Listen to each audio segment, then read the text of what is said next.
맨유가 정말 기적적으로 달로가 61분에 퇴장을 당했음에도 불구하고 1대1 그리고 승부차기까지 끌고 가서 5대3으로 승리를 거뒀어요. 아스날 원정에서 정말 극적인 승리를 거뒀는데 오늘 경기를 보면 맨유가 지난 리버풀전부터 무언가 분위기 반전에 성공했다는 느낌이 확실하게 드는 경기입니다. 일단 오늘 경기에서 득점을 할 때 보면 이 아모린 감독이 원하는 패턴 이런 것들이 분명히 눈에 보이거든요. 그러니까 예를 들면 득점이 나올 때 맨유가 오늘 경기 이제 아스날 원정이다 보니까 다소 좀 수비를 했어요. 수비를 하지만 본인들이 볼을 가졌을 때만큼은 본인들의 전술을 좀 활용을 하고 싶어 하죠. 그게 이제 바로 더리우트라던가 리산드로 마르티네스 이런 선수들이 조금 내려올 때 수비수들이 앞쪽으로 좀 끌려나가게 이렇게 만드는 거예요. 윙백들도 좀 내려오죠. 그 순간 최전방에 있는 가르나초 혹은 브루노 페르난데스 이런 선수들이 왼쪽이나 오른쪽으로 빠져들어갑니다. 특히나 오늘은 브루노 페르난데스보다 가르나초가 측면 공격수에 가까우니까 이렇게 측면으로 돌아들 때 수비를 끌어당겨놨다가 측면 지역으로 패스를 보내주죠. 이게 이제 맨유가 아모린 감독 체제에서 자연스럽게 상대를 끌어내고 측면 공간 2선 라인에 있는 선수들이 공간으로 빠져들어가는 움직임은 계속 이제 반복해서 나타나는 패턴이거든요. 그리고 이렇게 측면으로 끌려 나갔을 때 수비를 끌고 나오고 그러면 호일룬이 또 뛰면서 또 끌고 나오고 계속 이제 공간으로 침투해 들어가는 이런 방식을 택해요. 근데 여기서 맨유가 어쨌든 선제골을 만들어냈죠. 이게 어쨌든 유의미한 장면이었습니다. 예를 들어서 이 장면 보면 맨유가 더리우트, 맥과이어, 리산드로 마르티네스 3명이 있고요. 달로와 마즈라위 이 좌우에 있는 선수들이 쭉 내려갑니다. 그러면서 수비를 앞쪽으로 끌어당기고 있어요. 모든 선수를. 그리고 이제 이 오른쪽에서 움직임을 보면 달로가 순간적으로 내려가니까 앞쪽에 있었던 스켈리가 당연히 달로를 따라가죠. 그러면 이제 맨유의 중앙에는 호일룬, 부페, 가르나초인데 가르나초가 순간적으로 스켈리가 딸려 들어가는 걸 보고 뒷공간으로 뜁니다. 그러면서 이제 맨유가 어떤 빌드업을 하냐면 먼저 달로에게 줘요. 끌어당기는 거죠. 그리고 스켈리가 올라올 때 달로가 요 앞공간으로 볼을 떨어뜨려주면 그때 가르나초가 뛰는 거죠. 그래서 이 다음 장면을 보면 이런 장면입니다. 달로에게 패스가 들어갈 때 스켈리를 끌어당기니까 가운데 있었던 가르나초가 측면으로 뛰고 이 공간으로 볼을 경합을 시켜준다. 요런 거예요. 근데 이제 요즘에 그 아스날이 좀 안 좋았던 건 뭐냐면 브라이튼전의 실수 그리고 그 다음 경기였던 뉴캐슬전도 마찬가지고 그리고 오늘 경기도 마찬가지고 약간 요즘에 마갈량이스와 살리바의 베인마크에서 문제가 좀 생겨요. 그러다 보니까 이제 오늘 요 이제 장면은 맨유가 수비를 끌어냈을 때 이 공간으로 가르나초와 마갈량이스가 경합을 하는 거였죠. 근데 여기서 마갈량이스가 실수를 합니다. 마갈량이스가 먼저 머리에 볼을 맞췄는데 머리로 제대로 걷어내지 못하고 가르나초를 맞고 앞쪽으로 볼이 흘러요. 근데 마갈량이스는 달려들면서 헤더를 했기 때문에 순간적으로 역동작이 걸립니다. 그래서 가르나초가 마갈량이스를 돌파할 수 있는 찬스가 생깁니다. 마갈량이스가 여기서 헤더 미스가 나온 거죠. 그러니까 자연스럽게 가운데 있는 살리바가 끌려나갈 수밖에 없어요. 이러면 이제 계속 끌려 나오는 거거든요. 가르나초가 뛰어가면서 살리바가 가르나초 쪽으로 움직이게 되고 그러면 호일룬이 뒷공간으로 뛰니까 반대편에 있는 팀버가 또 끌려 들어오게 됩니다. 그래서 결과적으로는 가르나초가 순간적으로 팀버가 가운데로 들어오면서 호일룬을 따라 들어오니까 그리고 이제 살리바가 본인을 향해 움직이니까 이 두 명의 수비가 끌려 들어가는 걸 보고 반대편에 있는 부페에게 패스. 여기서 이제 부페가 득점을 하는 장면을 볼 수가 있습니다. 이 장면이 그냥 마갈량이스의 실수인 것도 있는데 거기에 더해서 측면을 넓게 쓰면서 수비를 끌어당기고 그 공간으로 또 뛰어 들어가고 그러면서 수비를 하나하나 끌어내면서 득점이 나왔다. 요게 일단 이 아모린 감독 체제에서 어쨌든 맨유가 추구하는 어느 정도의 방향성을 볼 수 있었다라는 거 자체가 굉장히 긍정적인 거죠. 근데 이제 이렇게 경기를 잘 해놓고 문제가 뭐였냐면 달로의 퇴장이 나왔어요. 이게 이제 경기에 좀 안 좋은 면이었죠. 분위기가 안 좋아지는 장면이었죠. 60분에 달로가 사실은 이렇게까지 태클 안 해도 되는 장면이었거든요. 분명히 이 볼이 심지어 나가고 있는 장면이었어요. 그런데 정말 이 악물고 달려오더니 발을 들면서 태클을 합니다. 심지어 옐로 카드가 있는데 그래서 달로가 퇴장을 당했죠. 그리고 퇴장을 당하자마자 어쨌든 아스날이 득점을 하는데 성공을 했거든요. 퇴장 당하고 나서. 그런데 그 다음에 맨유가 좋았던 건 달로가 퇴장을 당한 다음에 수비적으로 정비를 굉장히 잘했어요. 달로가 퇴장을 당하니까 요 이제 오른쪽 측면이 순간적으로 수비할 때 비잖아요. 그래서 처음에는 그냥 가르나초를 내립니다.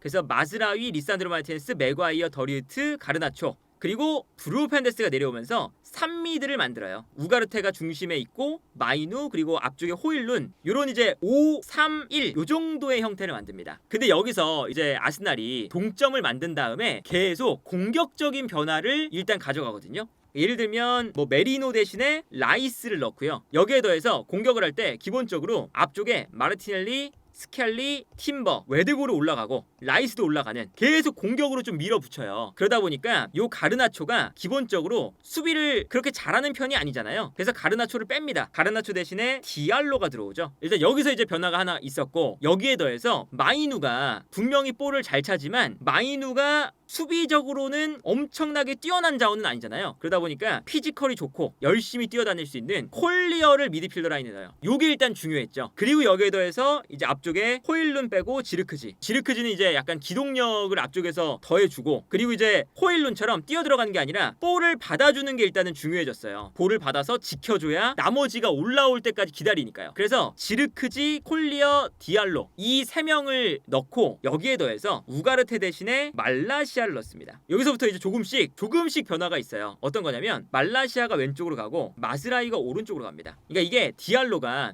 오른쪽 윙백에 서면 아무래도 좀 구멍이 될 수가 있잖아요. 그래서 디알로를 한 칸 그냥 올려요. 그리고 앞쪽에서 콜리어, 디알로, 부페, 그다음 지르크지. 그리고 여기서 디알로가 뒤에 있다가 순간적으로 올라가면서 역습을 하게끔 요 디알로의 위치를 수비적인 위치가 아니라 역습도 겸할 수 있는 자리에 배치를 합니다. 그리고 여기에 더해서 재밌는 건 뭐냐면 여기에서 스켈리를 빼고 아스날은 트로사르를 넣어버려요. 그래서 마르티넬리가 왼쪽 윙백이고 트로사르가 왼쪽 공격수였거든요. 여기서 트로사르가 약간 중앙으로 들어오고 마르티넬리가 올라가는 요런 전술을 이제 쓰기 시작합니다. 정말 공격적인 전형이죠. 이 왼쪽 라인에서 트로사르와 마르티넬리 두 명의 이제 측면 공격수를 동시에 두는 거예요. 그런데 이 과정에서 맨유가 이제 어떤 선택을 하냐면 일단 첫 번째는 요로랑 맥과이어를 교체를 했어요. 그러면서 요로를 오른쪽에 두고 더리우트를 가운데 둡니다. 이거는 요 왼쪽 측면 공간에 요로가 스피드가 빠르다 보니까 이 공간을 요로가 커버하는 역할을 맡긴 거거든요. 그러니까 이것도 어쨌든 이 맨유가 그냥 이제 단순하게 수비를 하는 게 아니라 어느 정도 지금 우리가 부족한 게 어떤 거고 그리고 아스날이 어떤 수비 전형을 만들고 싶어 하는구나. 이걸 이제 명확하게 파악을 한 거죠. 마지막에. 그래서 이런 형태인 건데 여기에 더해서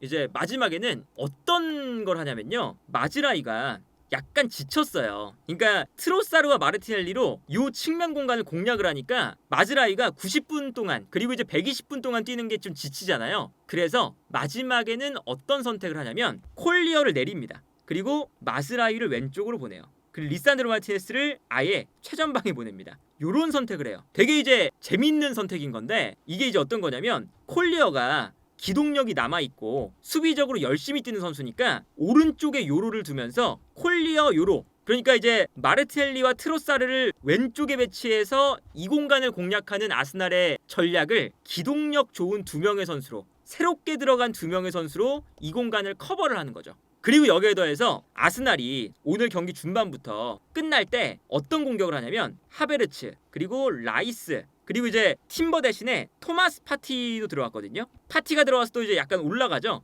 그래서 이 안쪽에서 라이스와 하베르츠가 일단 박스 안으로 많이 들어가요. 트로사르도 그렇고 박스 안에 선수를 많이 만들어 놓고 여기서 크로스가 계속 올라오니까 리산드로 마르티네스를 그냥 가운데 두는 게 아니라 그냥 올려버리는 거죠. 위쪽으로. 대신에 마즈라위를 센터백으로 씁니다. 그러니까 이 센터백 라인에서 리산드로 마르티네스가 제공권에 강점이 없다 보니까 그냥 리산드로 마르티네스를 위로 올려요. 그리고 마즈라위를 기동력이 좀 떨어져 있는데 대신에 리산드로 마르티네스보다는 제공권이 좋으니까 마즈라위를 센터백으로 쓰는 거고 콜리어가 이제 기동력이 좋으니까 콜리어를 오른쪽으로 빼는 겁니다. 그리고 여기에 더해서 리산드로 마르티네스는 그러면 어떤 장점이 있느냐? 이 선수는 기동력이죠, 기동력. 그리고 지르크지도 제공권의 강점이 있으니까 지르크지가 아예 수비할 때 내려와서 박스 안으로 들어가 버립니다. 마지막에 이제 수비를 이렇게 했거든요. 그리고 리산드로 마르티네스 역할은 뭐냐? 대신에 리산드로 마르티네스는 많이 뛸 수가 있으니까 앞쪽에서 방해를 하라는 거죠. 조르지뉴, 마갈량이스, 살리바, 웨데고르, 토마스 파티 뒤쪽에서 어쨌든 아스날이 요 박스 안으로 볼을 투입을 하려면 뒤에서 패스가 제대로 연결이 돼야 들어올 수가 있잖아요. 근데 여기서 리산드로 마르티네스가 계속 돌아다니면서 방해를 하니까 패스가 앞으로 원활하게 공급되지 못하도록 그런 역할을 리산드로 마르티네스가 맡았던 거죠.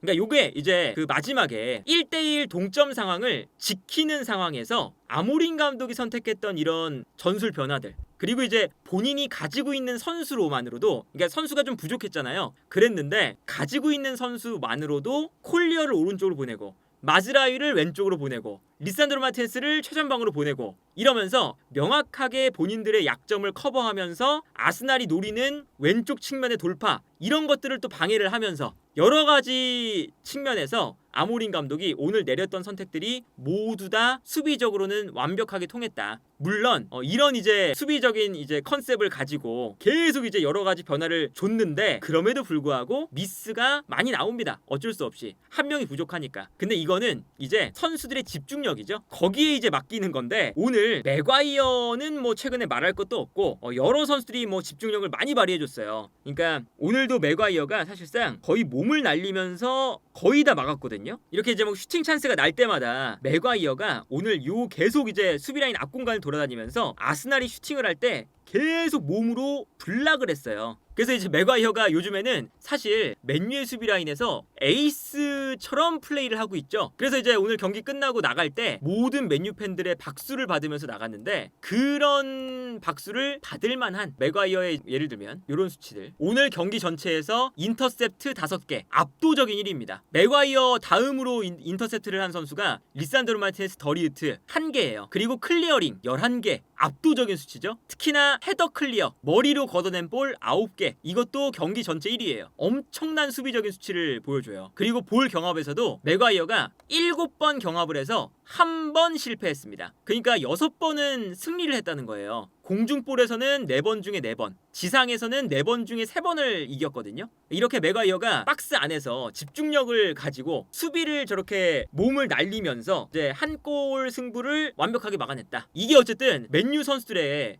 약간의 좀 부족했던 그런 정신적인 부분이잖아요. 이런 것도 오늘 맥과이어가 너무나 잘 보여줬고, 그러다 보니까 주변에 있는 선수들도 이런 플레이가 많이 나오기 시작해요. 이 장면도 스털링이 돌파가 된 다음에 박스 안으로 크로스를 올려주는 장면입니다. 스털링이 돌파를 되게 잘했어요. 근데 안쪽으로 컷백을 줬을 때 심지어 요 슈팅이 맥과이어를 막고 또 이 공간으로 가요. 완전히 프리한 찬스였죠. 근데 완벽하게 비어있는 상황에서 슈팅을 할 때 이번에는 더리우트가 몸을 날리면서 몸으로 슈팅을 블락하는 장면입니다. 그러니까 이런 것처럼 선수들이 몸을 날리면서 오늘 한 골을 끝까지 지켜냈고, 여기에 더해서 이제 사실은 오늘 이 득점이 유지가 됐던 건 아스날의 좀 치명적인 결정력인 거죠. 오늘 아스날이 3.2골을 넣을 수 있었던 골 기대값이었습니다. 반면에 맨유는 0.27이에요. 엄청난 차이가 나요. 슈팅 맵도 보면 아스날은 수도 없이 슈팅을 했습니다. 그리고 심지어 결정적인 찬스도 4번이나 있었어요. 그런데 결정적인 찬스 4번 중에 4번을 모두 다 놓쳤습니다.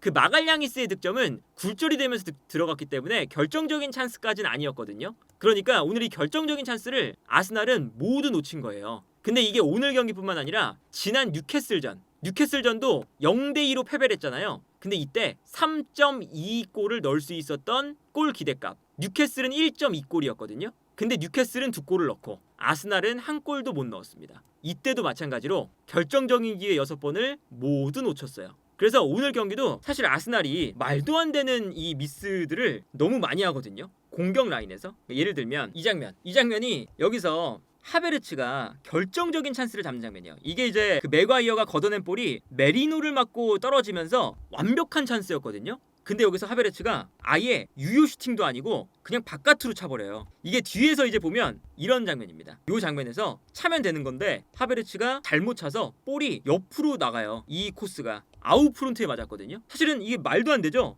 여기서 빈 골대에 아웃프론트로 맞으면서 바깥으로 나간다는 거. 이 장면도 있었고, 이 장면도 보면 이번에는 요 오른쪽에 디알로가 부상으로 약간 빠져있는 상태에서 브루노 페르난데스였어요. 그러다 보니까 요 공간으로 수비가 좀 안 되니까 하베르츠가 공간으로 침투해 들어가고 외대고르의 크로스가 나옵니다. 완벽한 찬스였거든요. 이 패스가 심지어 정확하게 들어왔어요. 근데 여기서 하베르츠가 볼을 컨트롤한 다음에 완벽한 이 상황에서 슈팅을 바깥으로 해요. 여기서. 그래서 결국에는 이 하베르츠가 슈팅을 바깥으로 하면서 아예 유효 슈팅도 못 만듭니다. 그리고 뭐 이 장면들뿐만 아니라 바인드르 골키퍼의 선방도 있었으니까 웨데고르가 이 공간으로 넣어줬을 때 이게 약간은 매크로성 패턴이거든요. 아주 이 아스날의 잘 짜여진 공격 패턴이죠. 아까랑 거의 비슷한 장면인데 이번에는 라이스가 들어가서 이 크로스를 머리에 맞췄는데 이게 이제 약간 정면으로 가면서 바인드르의 선방이 나오기도 했었고, 여기서도 조르지뉴가 뛰어들어가는 라이스에게 정말 좋은 스루 패스를 딱 넣어줬는데 라이스가 여기서 슈팅을 한 것을 바인드르 골키퍼가 또 선방을 하는, 오늘 바인드르 골키퍼의 선방도 매우 좋았죠. 그리고 여기에 더해서 이 장면도 보세요. 이 장면도 뛰어들어가는 선수에게 조르지뉴가 절묘하게 스루 패스를 넣어줍니다. 조르지뉴가 이 패스를 굉장히 잘해요. 파이널 패스를. 그래서 뒷공간이 완전히 무너졌는데 여기서 분명히 아주 결정적인 찬스잖아요. 그런데 여기서도 물론 더리우트가 달려들긴 했지만 트로사르가 이 경합에서 승리를 하지 못하고 결국엔 더리우트가 이 볼을 걷어내요. 다른 각도로 보면 이런 장면이거든요. 요 바로 이 안쪽에서 거의 그냥 빈 골대에 밀어만 넣으면 되는데 더리우트의 클리어링이 되는 장면이죠. 요런 이제 결정적인 장면들, 물론 이제 맨유의 수비와 뭐 바인드르 골키퍼의 선방 이런 것도 있었지만 아스날이 너무 할 정도로 득점을 못한다. 골 기대값이 3.22골인데 한 골도 못 넣었던 뉴캐슬전, 골 기대값이 오늘도 3.22예요. 똑같아요.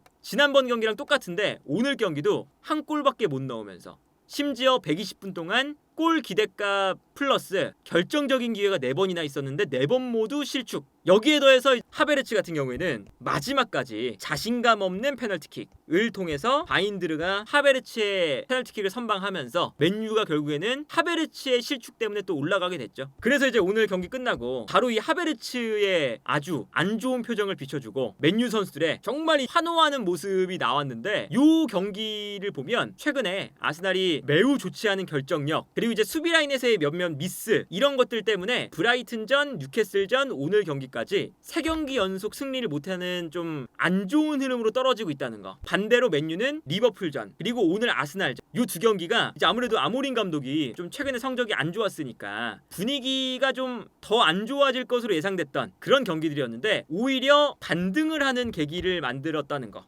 요게 이제 맨유에게는 아주 의미 있는, 그리고 이제 아모린 감독이 오늘 전술적인 그런 여러 번의 수정에 의해서 1대1 결과를 만들어낸 거니까 아모린 감독은 뭐 요즘에 성적이 좀 안 나오는 면도 있었고 분명히 좀 흔들리는 면도 있었지만 길게 시간을 줘야 되는 감독이라는 걸 다시 한번 아모린 감독이 보여준 경기가 아니었나 싶고요. 물론 이제 아직 64강전이기 때문에 32강전에 올라간 거긴 하지만 맨유가 이번 후반기에 뭔가 분위기 반전이 될 수 있을 것이라는 것을 볼 수 있었던 경기가 아니었나 싶습니다.